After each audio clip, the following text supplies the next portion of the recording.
Hello. तो आज इस वीडियो में हम देखेंगे पंच परमेश्वर कहानी का सारांश। और ये कहानी लगभग सभी क्लासेस में होती है और जो बीए के स्टूडेंट हैं उनके लिए भी ये कहानी इम्पॉर्टेंट है, क्योंकि एग्ज़ाम में पूछा जाता है कि पंच परमेश्वर कहानी का सारांश लिखिए। ये एक क्वेश्चन आपका लॉन्ग आंसर में आता है जो कि 10 नंबर या फिर 15 नंबर का होता है। तो फिर वीडियो को स्टार्ट करते हैं हम। पंच परमेश्वर प्रेमचंद्र की लिखी कहानी है। यह उनकी पहली कहानी है जो 1916 ईस्वी में लिखी गई थी। पंच परमेश्वर मुंशी प्रेमचंद्र की प्रसिद्ध कहानी ग्रामीण जीवन और पंचायत प्रणाली के कामकाज पर एक गहरी नज़र डालती है। कहानी में 5 पंचों की एक पंचायत गांव के मुखिया के रूप में कार्य करती है और विवादों को सुलझाने और न्याय प्रदान करने का दायित्व निभाती है।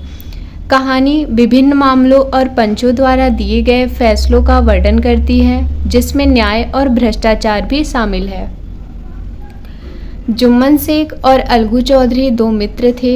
जुम्मन पढ़ा लिखा था और अलगू चौधरी धनवान था।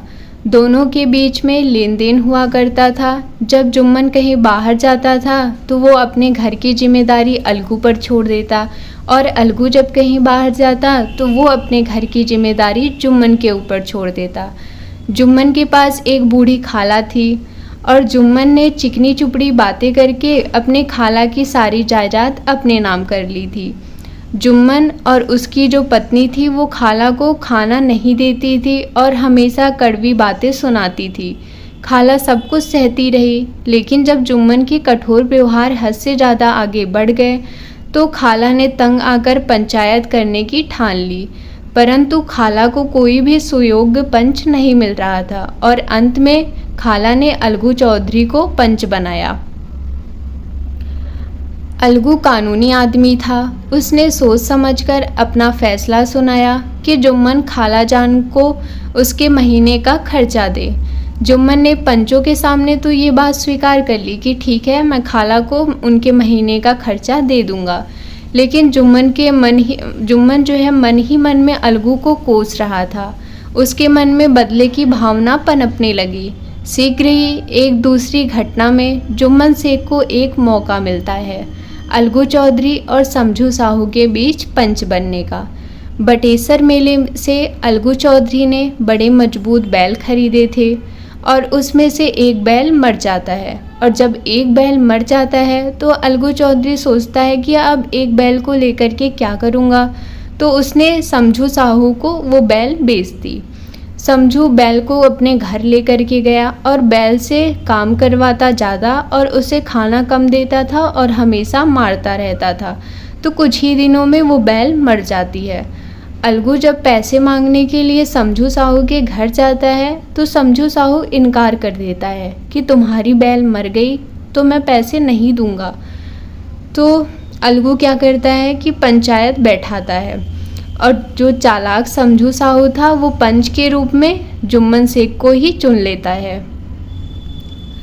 जुम्मन तो खुश था क्योंकि उसे प्रतिशोध के लिए एक अच्छा मौका मिल गया, परंतु जब वो प्रत्यक्ष पंच के पद पर विराजमान होता है तो उसके मन का सारा मैल धुल जाता है।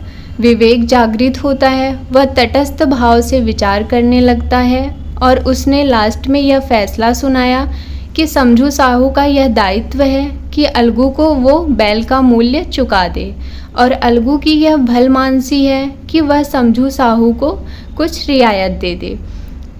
और यह बात सुन करके सभी प्रसन्न हो जाते हैं और पंच परमेश्वर की जय जयकार करने लगते हैं। इसे कहते हैं न्याय। वह मनुष्य का काम नहीं, पंच में परमेश्वर वास करता है, यह उन्हीं की महिमा है।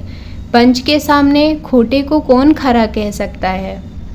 थोड़ी देर बाद जुम्मन अलगू के पास आए, गले मिलकर बोले, भैया जब तुमने मेरी पंचायत की तब से मैं तुम्हारा प्राणघातक शत्रु बन गया था, पर आज मुझे ज्ञात हुआ कि पंच के पद पर बैठकर ना कोई किसी का दोस्त होता है और ना ही दुश्मन। न्याय के सिवा उसे और कुछ नहीं सोचता। आज मुझे विश्वास हो गया कि पंच की जुबान से खुदा बोलता है। अलगू रोने लगा। उसकी आंखों से निकले इस पानी से दोनों के दिलों का मैल धुल गया। मित्रता की मुरझाई हुई लता फिर हरी हो गई। यानी कि अलगू चौधरी और जुम्मन शेख दो आपस में मतलब दो आदमी मित्र थे और उनके बीच मित्रता बहुत ही घनी थी। जब अलगू चौधरी कहीं बाहर जाता तो वो अपने घर की जिम्मेदारी जुम्मन शेख को दे देता, और जब जुम्मन शेख कहीं बाहर जाता तो वो अपने घर की जिम्मेदारी अलगू चौधरी के ऊपर छोड़ देता। जुम्मन शेख के पास एक बूढ़ी खाला थी। जुम्मन ने बड़ी होशियारी के साथ अपनी खाला की सारी जायदाद अपने नाम कर ली, और जो जुम्मन की बीवी थी वो खाला का जरा भी ध्यान नहीं रखती थी और उन्हें खाना भी नहीं देती थी। तो वो खाला जो है तंग आकर के पंचायत करने का फ़ैसला करती हैं, और उन्हें पंचायत के लिए कोई भी पंच अच्छा नहीं मिलता। लास्ट में वो क्या करती हैं कि अलगू चौधरी को ही पंच के रूप में बुला लेती हैं। तो अलगू चौधरी अपना फ़ैसला सुनाता है कि जुम्मन को खाला को जो है उनके महीने का खर्चा देना चाहिए। जब जुम्मन शेख ये बात सुनता है तो उसे गुस्सा आता है और वो अलगू चौधरी से प्रतिशोध लेने का सोचता है।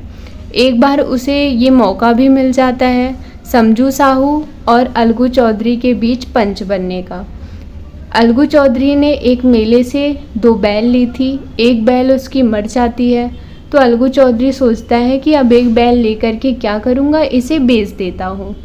तो अलगू उस एक बैल को समझू साहू के पास बेच देता है। समझू साहू ने बोला था कि मैं तुम्हें पैसे बाद में दे दूँगा, लेकिन समझू साहू जब उस बैल को अपने घर लेकर के जाता तो उससे बहुत मेहनत करवाता और खाने के लिए कुछ भी नहीं देता और हमेशा उसे मारता रहता। तो कुछ ही दिनों बाद वो बैल मर जाती है। तो उसके बाद जब अलगू चौधरी समझू साहू के घर जाता पैसे मांगने के लिए, तो समझू साहू साफ इनकार कर दिया कि मैं तुम्हें पैसे नहीं दूंगा क्योंकि तुम्हारी बैल मर चुकी है। तो अलगू चौधरी पंचायत बैठा लेता है और जो समझू साहू था उसने जुम्मन शेख को ही पंच बना लिया।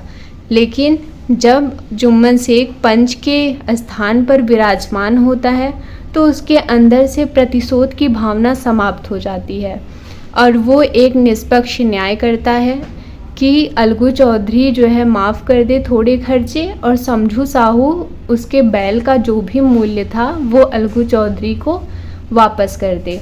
अब ये फैसला सुन करके सभी पंचों की जय जयकार करने लगते हैं और जो है अलगू चौधरी और जुम्मन शेख के बीच जो भी मनमुटाव था वो दूर हो जाता है।